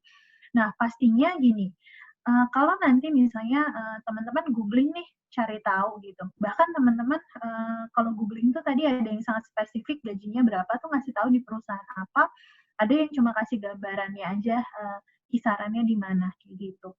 Nah, kalau nanti teman-teman misalnya ditanya sama perusahaannya, kamu kira-kira mau gajinya berapa kerja di sini? Nah, itu teman-teman harus sudah punya sebetulnya gambaran tadi dari segala macam faktor yang tadi saya sampaikan kayak gitu. Nah, teman-teman bisa mention angkanya di angka segini gitu. Tapi kalau misalnya teman-teman nggak yakin atau misalnya kurang pede, sebenarnya bisa aja bilang saya sesuaikan dengan standar gaji di perusahaan Bapak dan Ibu. Tapi kalau misalnya kamu sudah bilang sesuaikan dengan standar di situ, ya berarti kamu mau nggak mau harus terima di situ dikasihnya berapa. Seperti itu sih kurang lebih Yustika. Nah, tapi jawabannya kan ngawang banget nih yang saya sampaikan kayak gitu. Nah, cuma rata-rata kalau boleh saya bilang sebetulnya untuk fresh graduate gitu, patokannya dari UMK aja, UMK daerahnya di situ ada berapa. Kalau UMK daerah Tangerang tuh kalau nggak salah di atas 3,5 juta pastinya sih kayaknya, atau hampir ke 4 juta lah di angka segitu. Nah, pastinya teman-teman karena tadi kuliahnya di UMN, apalagi kalau pengalaman kamu cukup banyak yang positif, achievement-nya banyak, ya sebetulnya bisa kemudian minta tambah dari angka itu tuh boleh kayak gitu. Jadi pastiin tadi harus tahu dulu kira-kiranya berapa. Nah, tapi kalau kayak anak UI bilang, oh, saya maunya 8 juta lah, kayak gitu. Harus dilihat dulu, dia apply-nya ke perusahaan mana. Kalau dia apply-nya ke Unilever gitu, udah pasti dikasihnya jauh lebih tinggi dari 8 juta. Tapi kalau misalnya dia apply-nya ke perusahaan-perusahaan lokal gitu, minta 8 juta sih minta dijitak itu gitu. Karena kasihan perusahaannya nggak mampu kasih 8 juta. Kayak gitu sih, Yustika. Bisa menjawab nggak sih? Oke, makasih Yustika pertanyaannya. Oke, terima kasih Yustika untuk pertanyaannya. Nah, ini ada pertanyaan lagi Bu dari Ivo. Ivo mungkin mau sampaikan sekali lagi? Atau mau baca aja? Gak apa-apa, Bu, baca saja. Baca aja. Oke. Yeah. Nah, intinya Ivo sebenarnya tanya kalau perusahaan yang udah punya standar, kita masih etis atau enggak untuk nego seperti itu kan. Nah, tadi biasanya perusahaan kan akan sampaikan penawarannya, oke, saya kasih penawaran di angka sekian kayak gitu. Nah, itu sebetulnya kamu bisa tanya, apakah angkanya sudah pasti atau boleh saya nego? Itu tanyain dulu boleh. Kalau perusahaan yang bilang, oh enggak, udah pasti di angka segini. Oh ya sudah, berarti tertutup pintu untuk negosiasinya. Tapi kalau mereka bilang, oh, oke, boleh dinego, dari kamu maunya berapa, seperti itu. Nah, itu boleh kemudian kamu sampaikan angka yang kamu mau tuh berapa. Tapi negosiasinya juga jangan kemudian ditawarinnya 5 juta, kamu nawarnya 10 juta gitu. Itu kebanyakan sih. Jadi negosiasi itu biasanya kenaikannya sekitar 20-30% dari angka yang ditawarkan. Kalau misalnya kamu ditawarinnya 5 juta, kamu masih boleh tanya untuk nego maksimal sampai di angka 6,5 juta. Itu sebenarnya seperti itu. Jadi range-nya adalah kalau mau nego sekitar 20-30%. Kayak gitu sih. Itu gambarannya. Menjawab nggak kira-kira, Vio? Oh, saya lupa. Nanti kalau misalnya lagi nego, misalnya dikasih tahu gaji ya teman-teman, tanya juga, ini gajinya sudah take home pay atau masih gaji pokok? Teman-teman familiar nggak sama istilah take home pay dan gaji pokok? Nah, jadi gini, ini obrolannya udah makin complicated ya Kak Jeremy ya, take home pay, gaji pokok. Jadi kalau take home pay, jadi bedanya gini, kalau misalnya orang ngasih tahu kalian gaji, oke, kamu saya gaji 5 juta gitu. Kita bisa tanya, itu take home pay atau gaji pokok ya Pak? Gitu. Kalau dijawab take home pay, berarti itu adalah uang yang kamu terima di akhir bulan pada saat penggajian tuh segitu. Itu kalau take home pay. Berarti take home kan, bawa pulangnya segitu. Gitu. Nah, tapi kalau misalnya kamu ditanya, perusahaannya jawab, itu adalah gaji pokok. Nah, berarti masih ada tambahan-tambahan lainnya.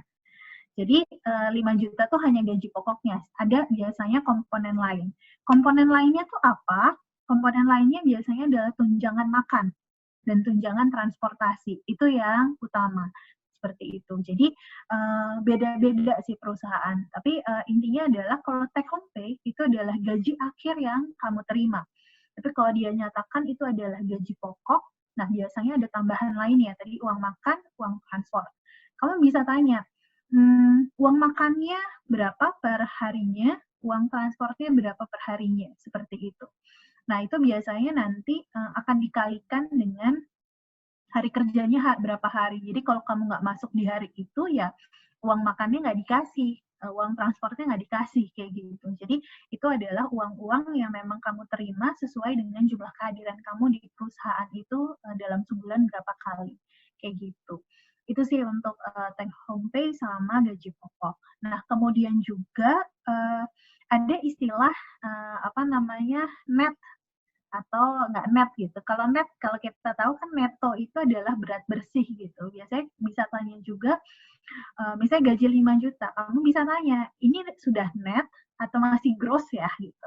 Kalau net itu biasanya sudah dipotong dengan pajak. Karena kan kita kalau sudah bekerja, punya NPWP, kita punya kewajiban membayar pajak penghasilan. Nah, itu biasanya yang membayarkan langsung adalah perusahaan ya. Jadi yang kita tahu adalah gaji kita tiap bulan udah dipotong sama pajak. Nah, kamu bisa tanya apakah itu sudah net atau masih gross. Kalau jawabannya net, berarti 5 juta tuh kamu terima bersih 5 juta. Tapi kalau masih gross, kamu punya perhitungan dari 5 juta itu berkurang sekitar mungkin 200.000 lah maksimal, itu akan dibayarkan ke kantor pajak, seperti itu. Itu sih kira-kira. Gimana? Masih bingung? Udah tambah bingung nggak teman-teman? Moga-moga nggak tambah bingung ya. Gimana Kak Jeremy? Mungkin masih pada bingung dikit ya Bu, belum menghadapinya secara langsung mungkin ya teman-teman ya. Iya. Oh, tapi wah, ini ada yang nanya nih. Kalau ada yang nanya lagi. biasanya berarti udah paham. Udah paham. Makanya muncul pertanyaan ya. Makanya muncul pertanyaan. Oke. Nah, ini Valenia mungkin mau sampaikan secara langsung, Valenia.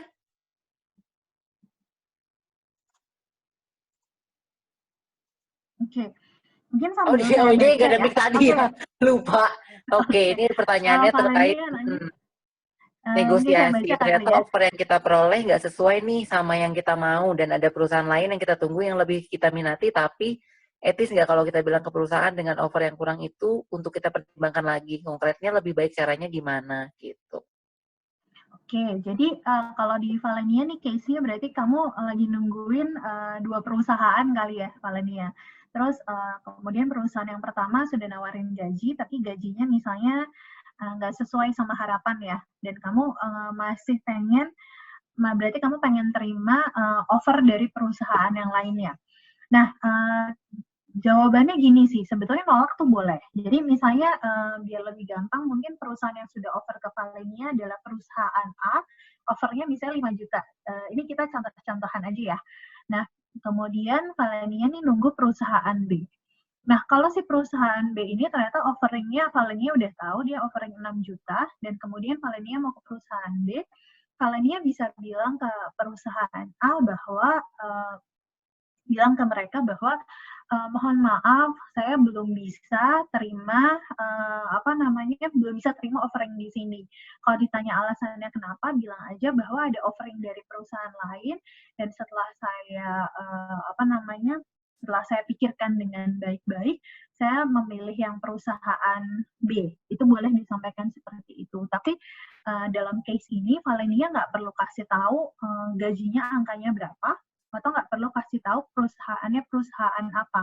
Apalagi kalau perusahaannya ini kompetitornya si perusahaan A. Itu nggak perlu kasih tahu. Jadi cukup Valenia bilang bahwa mohon maaf, belum bisa terima karena ada offering dari perusahaan lain yang saya rasa lebih cocok untuk saya. Kayak gitu aja sampeinnya. Jadi nggak perlu nyampein lebih tinggi kah atau lebih apa, tuh nggak perlu. Bilang aja pokoknya nggak terima. Itu kalau keadaannya Valenia udah tahu ya di perusahaan B offeringnya berapa. Tapi kalau misalnya perusahaan B ini belum kasih offering, tapi Valenia tahu nih bahwa Valenia sudah sampai tahap akhir, hanya masih nunggu offering dari B. Nah, kalau Valenia asal tolak si A, ternyata si B sama aja atau lebih rendah, kan berarti rugi ya, kayak gitu. Valenia bisa kemudian minta ke perusahaan A untuk tunggu sebetulnya. Valenia bisa bilang bahwa oke, ke perusahaan A, oke, terima kasih, offeringnya adalah sekian, boleh atau tidak saya diskusikan dengan orang tua. Karena kan teman-teman masih fresh grad nih, jadi alasan untuk diskusi sama orang tua nih masih masuk di akal kayak gitu. Jadi bilang saya mau diskusikan sama orang tua kayak gitu. Tapi di satu sisi Valenia hubungi si perusahaan B terus bilang, saya udah lagi di approach sama perusahaan perusahaan lain gitu. Boleh nggak kalau misalnya proses offeringnya mungkin dipercepat supaya nanti bilang aja bahwa saya sebenarnya tertarik ke perusahaan B, tapi saya pengen tahu B itu offeringnya berapa. Itu boleh kok disampaikan kayak gitu. Tapi pastinya dengan bahasa yang tadi etika profesionalismenya dipakai kayak gitu. Nah, profesionalisme dalam hal ini jangan sampaikan nama perusahaan A atau B-nya kayak gitu, dan jangan sampaikan angka offeringnya berapa. Itu nggak boleh kayak gitu. Jadi boleh aja sih sebenarnya tadi disampaikan mau terima ke perusahaan lain. Sampai ini ya, kalau misalnya Valenia nggak berani untuk face-to-face nyampeinnya, atau nggak berani lewat video call atau phone call, bilang aja bahwa mau didiskusiin dulu sama orang tua, nanti kemudian saya kasih jawaban ya, kayak gitu. Nanti kasih jawabannya via email, itu boleh. Tapi pastikan bahwa kamu tahu perusahaan tuh nungguin kamu sampai berapa hari. Maksimal sih perusahaan mau nunggu biasanya 1 minggu. Kayak gitu. Jadi agree dulu kalau kamu nggak bisa langsung jawab, dikasih waktu berapa hari, paling lambat kapan untuk jawab offering dari perusahaannya, kayak gitu sih. Menjawab nggak ya, Valenia? Oke, sip kalau gitu. Oke, siap Valenia. Hari ini peserta-peserta kita excited ya, Bu. Pertanyaannya berulang-ulang bahkan mereka. Maksudnya seseorang nanya berkali-kali gitu, berarti mereka memperhatikan dengan baik. Terima kasih ya teman-teman, atensinya mantap. Jadi kita jadi semangat nih mau buat selalu banyak seminar buat kalian gitu ya. Nah, Bu, ini saya jadi mau bertanya lagi nih terkait negosiasi gitu ya. Kemarin saya punya kasus, Bu, gitu ya, teman saya cerita bahwa ketika dia melamar kerja, dia mendapatkan offering gaji yang mungkin nggak sesuai harapan dia gitulah ya. Tapi dia punya soft skill nih, ternyata yang sebenarnya menjual gitu. Terus akhirnya dia cobalah tawarkan ke tim HRD-nya gitu ya. Saya punya kemampuan ini nih gitu. Ini sepertinya dibutuhkan di perusahaan Anda gitu. Dan ternyata itu sepertinya menolong dia untuk dapat offering gaji yang lebih baik lagi. Sebenarnya itu bisa juga ya Bu kalau kayak gitu ya. Sebenarnya nggak masalah nggak sih? Atau mungkin cara penyampaiannya tuh gimana gitu supaya kita tuh sebenarnya bisa nawar, ayo dong naikin lagi gitu.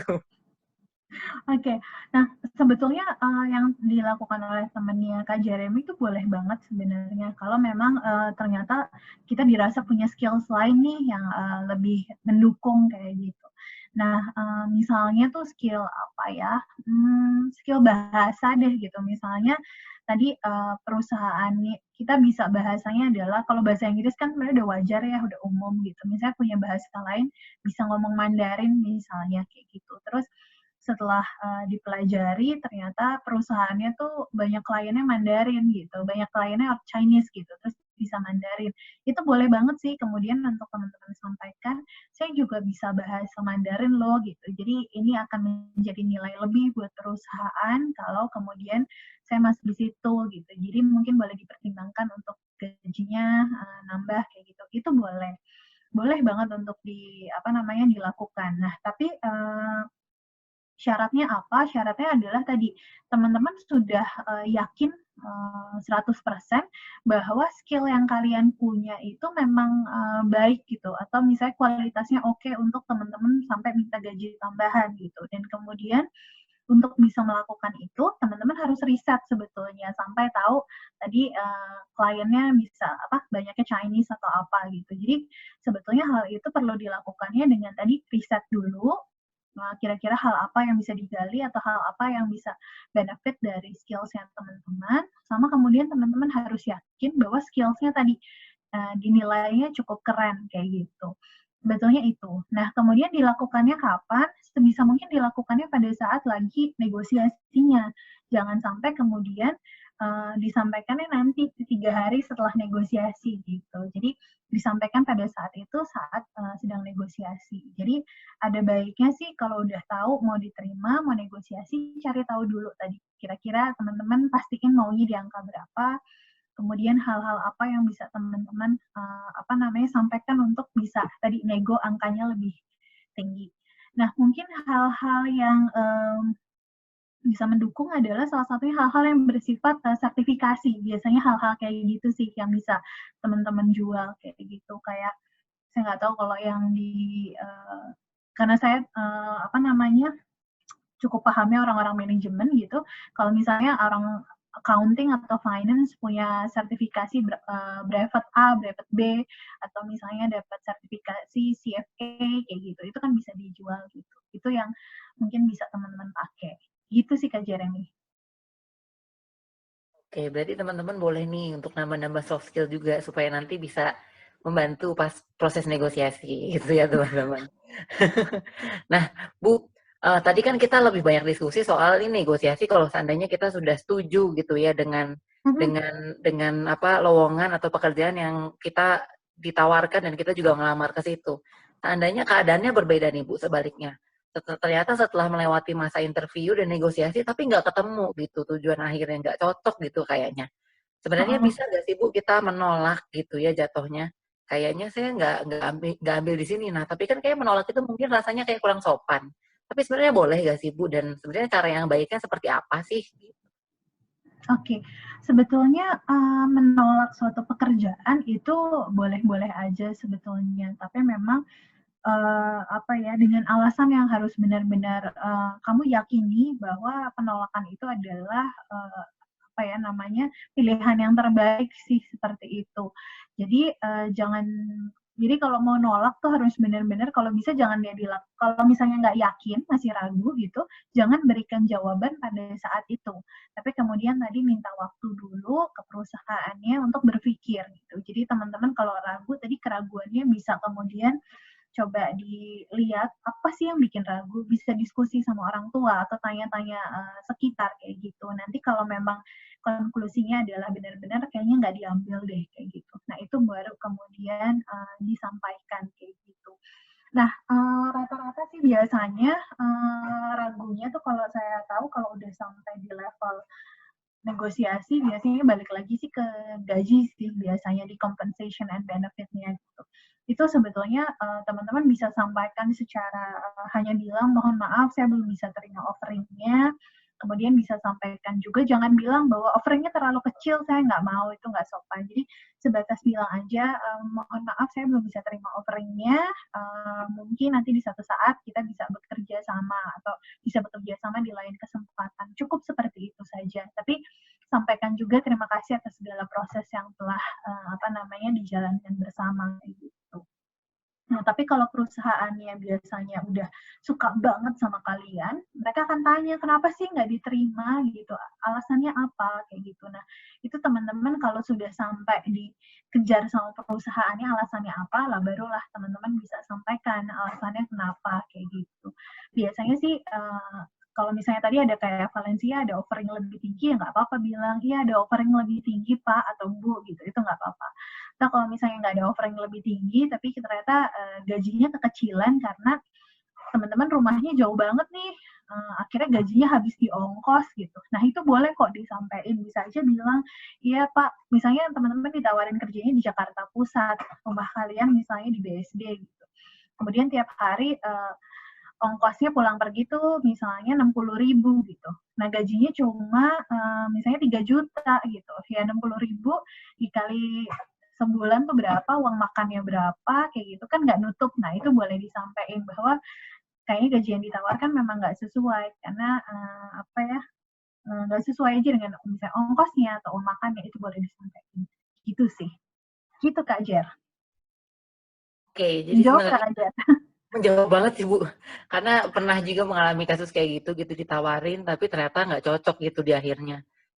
Sebenarnya nggak enak gitu sih jatuhnya, karena kan kita menghargai gitu ya, perusahaan juga udah menyediain waktu buat kita, tapi ternyata di ujungnya kita nggak ketemu dan nggak berjodoh gitu. Jadi sebenarnya nggak masalah ya Bu kalau emang kejadiannya seperti itu. Enggak kok, nggak masalah banget, karena perusahaan juga sebetulnya sudah tahu dari awal kalau misalnya cari karyawan pasti ujung-ujungnya mungkin aja akan ada penolakan kayak gitu. Tapi ya tadi sebisa mungkin benar-benar penolakannya tuh dipikir kalau udah benar-benar nggak ada jalan keluar ya baru ditolak gitu, karena nggak enak juga. Nah, mungkin teman-teman takut ada yang berpikir kalau saya nanti nolak, nanti nama saya di blacklist lagi sama perusahaannya. Benar gitu nggak sih gitu? Nah, sebetulnya seandainya teman-teman nolak, tapi tadi sudah jelas alasannya apa, alasannya masuk logika, itu nggak bakalan di blacklist kok teman-teman.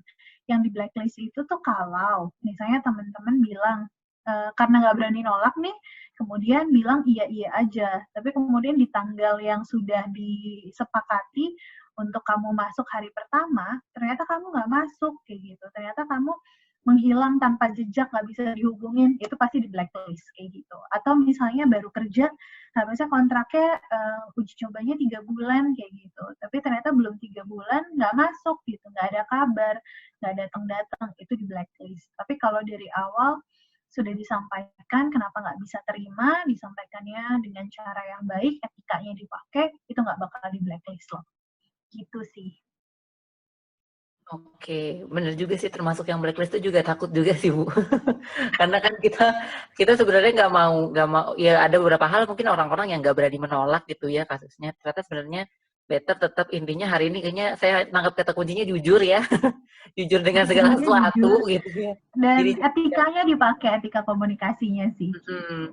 Jadi ketika segala sesuatunya, keputusan apapun yang diambil tetap jujur aja, termasuk dari awal interview sampai negosiasi semuanya harus jujur gitu. Nah, mungkin Bu, kalau proses kita langsung gabungkan keduanya nih, gitu, karena interview udah dalam gitu ya, negosiasi udah dalam. Sebenarnya interview dan negosiasi ini kira-kira tuh biasa butuh waktu berapa lama sih Bu? Ya, kita ngomongin mungkin gambaran dari proses rekrutmen kali ya, gitu. Oke, kalau itu sebenarnya tergantung dari perusahaannya. Proses dari pertama kali kamu apply sampai kemudian kamu apply sampai kemudian tanda tangan kontrak itu tergantung dari perusahaannya sebenarnya.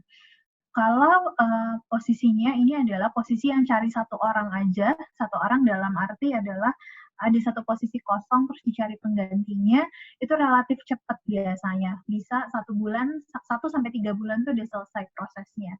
Tapi kalau prosesnya adalah teman-teman mungkin familiar ya dengan istilah manajemen trainee atau ODP kayak gitu. Nah, itu biasanya lebih panjang karena kan posisi yang dicari lebih banyak nih kuotanya gitu. Dan kemudian yang apply juga biasanya ribuan. Nah, itu prosesnya panjang, bisa sampai mungkin 6 bulan. Itu bisa sampai sepanjang itu sih gitu. Jadi tergantung lagi tadi dari kebutuhan perusahaan. Tapi rata-rata sih biasanya 3 bulan. Kalau saya, pengalaman saya pernah yang 3 minggu dari mulai proses saya dipanggil interview sampai saya masuk kerja, saya pernah 3 minggu. Tapi yang paling lama adalah 6 bulan sih, setengah tahun dari pertama saya interview sampai terus hari pertama saya masuk ke kantor baru, itu 6 bulan saya pernah. Jadi ya tergantung perusahaannya lagi sih, sama urgensi dari perusahaannya biasanya. Itu sih.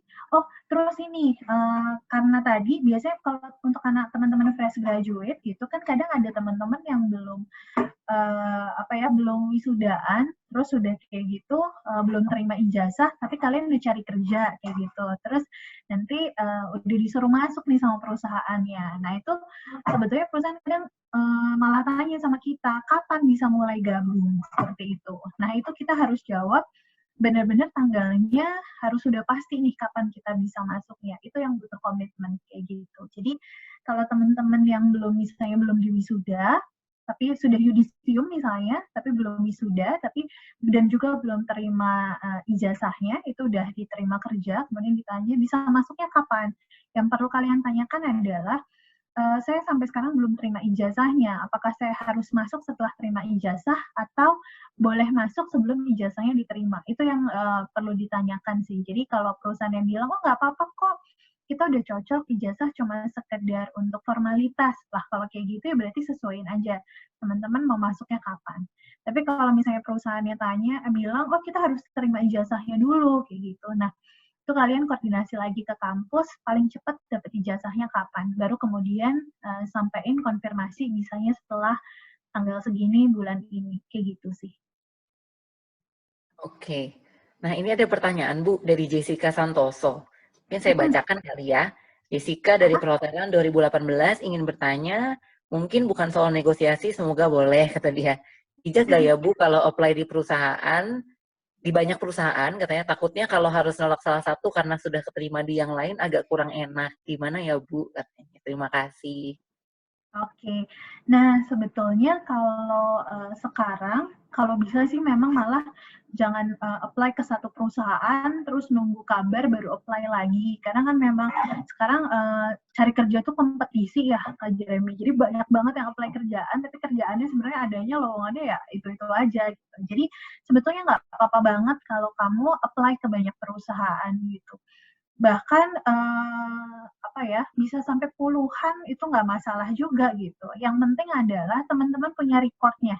Teman-teman tuh apply kemana, posisinya apa, waktu itu apply-nya dari media apa, tanggal berapa. Teman-teman kalau misalnya mau apply ke puluhan perusahaan, itu harus punya track record-nya itu. Jadi misalnya nih, saya apply ke Unilever untuk posisi manajemen trainee melalui halamannya Unilever. Saya apply di bulan Mei misalnya. Kemudian saya apply ke Kompas Gramedia melalui Kaliber.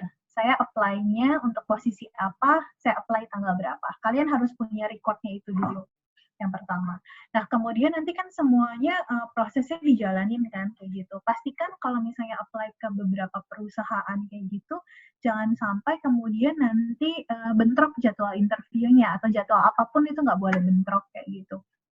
Dan kemudian pastikan ketika datang ke perusahaannya kalian nggak ketuker-tuker. Nanti jangan-jangan di interview salah belajar gitu atau salah nyebut kayak gitu. Itu nggak boleh. Jadi harus fokus tadi. Nah, kemudian kalau udah sampai proses diterimanya, kan sebetulnya kalau apply ke 40 nggak mungkin 40-40-nya respon sih. Biasanya ya dari 40 kadang 3 yang ngerespon aja udah syukur sih sebenarnya gitu. Misalnya nih contoh adalah teman-teman akhirnya udah sampai hampir garis finish, kemudian ada perusahaan A, B, dan C yang kemudian akan ajak teman-teman untuk negosiasi atau sampai di akhir. Nah, yang perlu teman-teman lakukan adalah dari 3 perusahaan A, B, C ini teman-teman bikin listnya, mana yang prioritas buat teman-teman, si A, si B, atau si C, kayak gitu. Kemudian jalanin semua proses dengan A, B, C, kemudian teman-teman bisa compare penawarannya A, B, C, kemudian prioritasnya yang mana, kayak gitu. Jadi teman-teman nanti bisa terima dari hasil prioritas dan kemudian penawarannya, teman-teman analisis lah mana yang menarik buat teman-teman. Itu boleh. Tapi kalau misalnya ternyata teman-teman tertarik banget sama perusahaan A, tapi ternyata perusahaan B dan perusahaan C yang udah ngasih tawaran, tapi teman-teman tuh gemes banget, pengen nungguin si A ini kayak gimana sih, kayak gitu hasilnya. Nah, itu butuh strategi sih Kak Jeremy.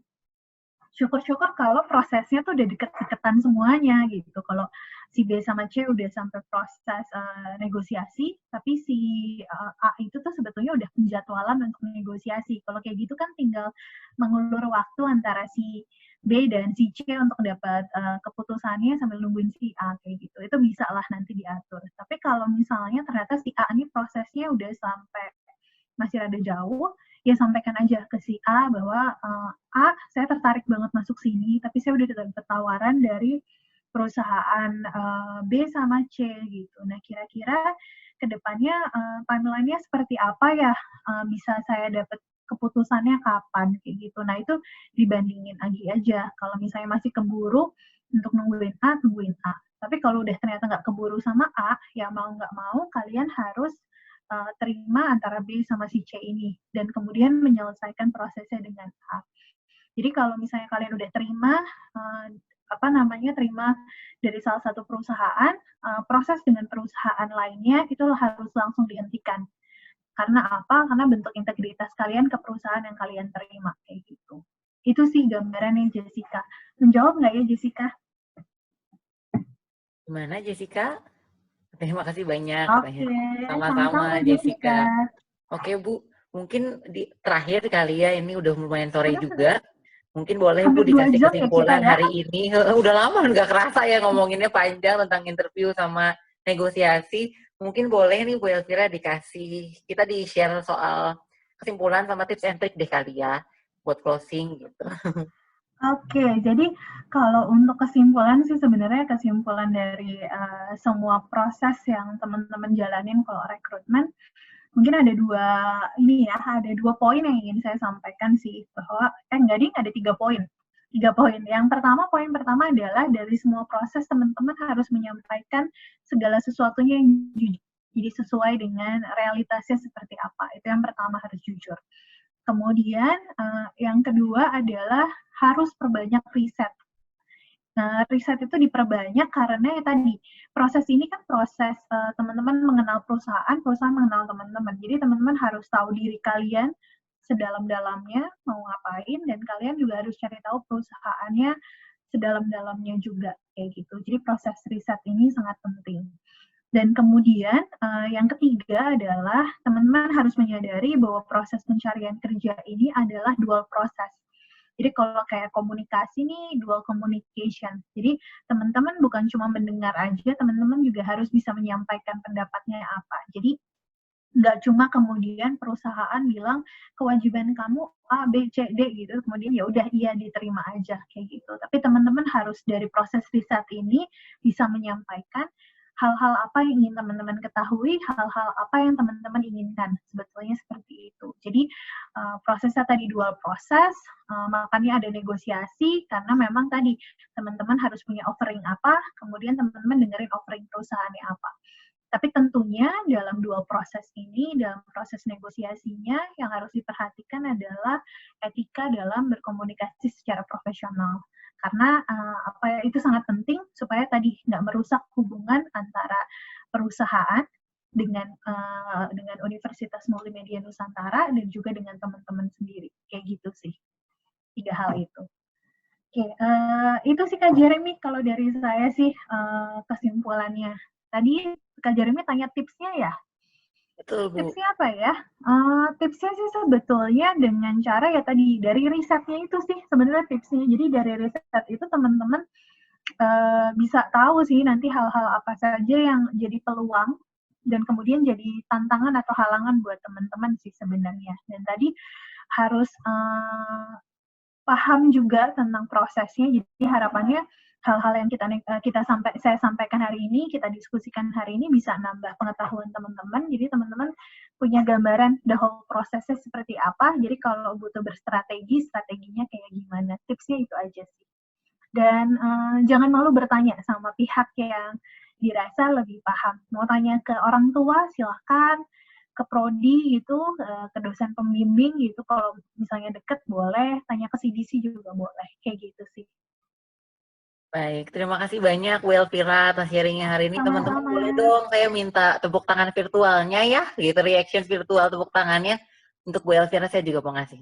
Yeay, terima kasih banyak Bu Elvira. Ya, kita foto dong Kak Jeremy.